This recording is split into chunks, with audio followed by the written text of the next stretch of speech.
Hey, deserving listeners, this is part 3 in which I react to the story of Teresa Johnson, otherwise known as Risa Tisa, her videos on TikTok titled, Who the Fuck Did I Marry?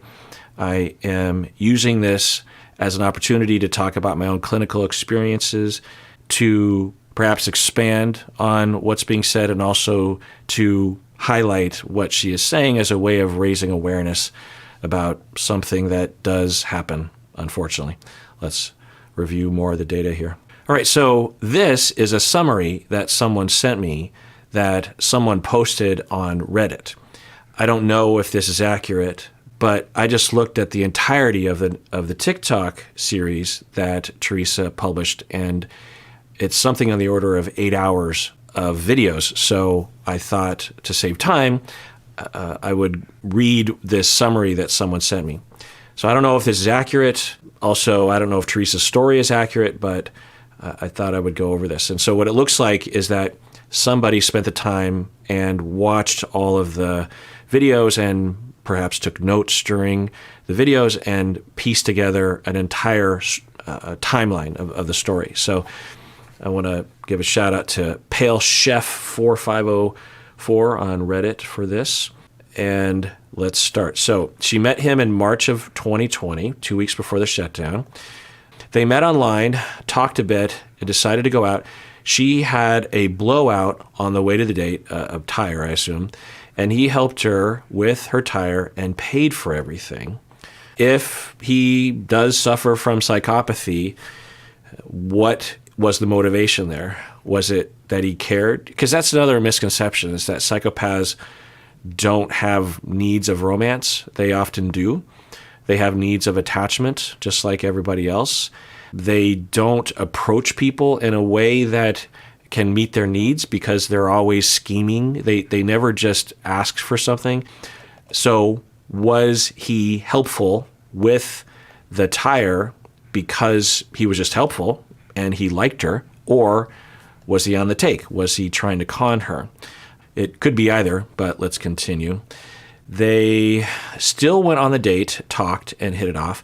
They got along so well that by the time the shutdown came, they decided he would move in to her 3-bedroom, 2-bathroom home because he only had a studio. He paid for everything except her car insurance and phone bill. She was happy because she never had a man like that.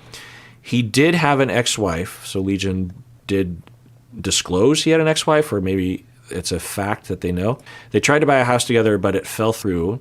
He kept giving her the runaround, but actually purchasing it. He kept giving her the runaround, but actually purchasing it.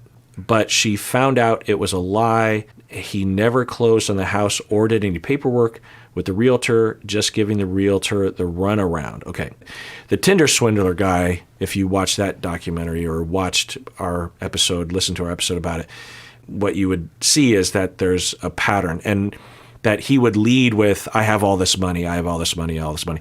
In reality, if I remember right, he was actually siphoning money off the women that he was leeching off of, and then he would con the next woman by having all these fancy cars and buying them things, and then once he would suck them in, then he would say, my money's tied up in this thing. And it's this way of getting people off guard, right?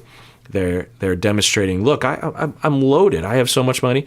I'm just going through you know me. I'm good for my money. Look at all the things that I've given you. Okay, it's another thing to watch out for. And along these lines, it points to how in our society we have a big problem with economic disparity, lack of access to particular kinds of careers, and that psychopaths will use that against us. You know, we're already doing this to ourselves. It's similar within certain religious communities where a psychopath might use the religion to get, they'll use whatever society, psychopaths, I don't know if this is so conscious, but essentially society is already harming. And I'm not saying religion is harmful, but religion can harm people and already be brainwashing them or set up certain expectations. Like if you have a religion that is saying you need to be with a very devout sort of religious person who has these qualities with this background and goes to church this amount and will commit to these things. And it's very restrictive. And for yourself, you're trying to find love, you're trying to make your way through life, and it's really hard to find someone that fits all those criteria. And then that's where a psychopath will swoop in. Or if you are experiencing an ongoing health problem that, for whatever reason, mainstream medicine doesn't have a very effective treatment for or answer for, and you have someone that's vulnerable, and then that's when the psychopath will sweep it. They capitalize on that sort of vulnerability. So we are making a lot of people in our society, in American materialistic culture, very vulnerable to someone swooping in. And did I say sweeping in earlier? Sweeping. They're swooping in, right? And they are saying, I will save the day. Look at your situation. You don't have money. You are struggling. I will save you. And then that really is a relief to people, right? It's like, oh my God, finally I can relax. I have a partner. Like I thought I could, I'd never breathe. I was constantly, she even said in the interview, I could finally exhale, right? And money was a part of it, right? But it was also love. And to have that. And again, another thing that we're doing to ourselves is causing a lot of divide and a lot of isolation, a lot of distrust, a lot of shaming of certain kinds of bonding or affection or of certain kind of relationships. And isolation, and then a psychopath will capitalize. Typically, for the typical psychopath, they don't care how they're going to manipulate you. They're just going to figure out a way to manipulate you. These are rare people, but they are out there. And they don't care how they manipulate you. They just want to manipulate you. And so if they have to swoop in and say, I'm your soulmate, then that's what they'll do. If they have to swoop in and say, I'm going to pay for your bills, that's what if they're going to swoop in and say, I'm going to solve your medical problems, I know how to cure that, that's what they'll do. They'll do whatever they need to do. And so what this points to, because psychopathy is rare, but the harm that we're doing to ourselves at a societal level or a community level is happening all the time.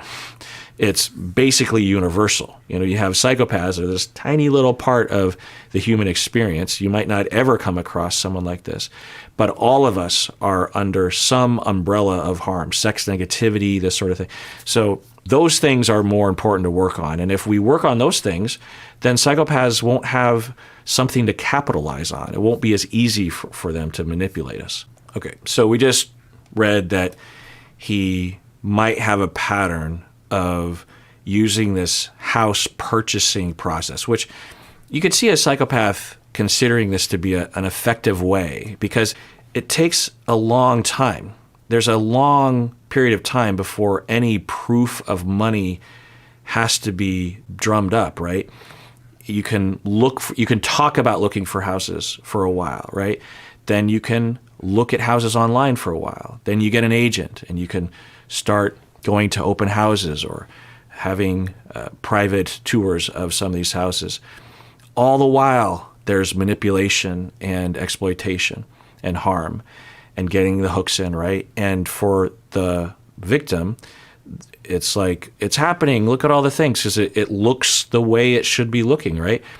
And then let's start deciding which house, right? Then there's the offer, right? So now by that point, now you could say, I'll put it an offer, but it'll undercut, knowing that someone will outbid you. Yeah, I don't know. Maybe there's other kinds. Or there's an offer and the seller agrees. The psychopath actually receives that information and tells the victim, oh, they didn't accept the offer. Someone must have outbid us. And then it starts all over again, right? You could keep this going for months, years even, right? Okay, so I just want to chime in here and tell you that this is the end of the free portion of this video. If you want to see the full video, become a member of this YouTube channel by clicking the join button below. And everyone out there, please take care of yourself, because you deserve it. You really, really do.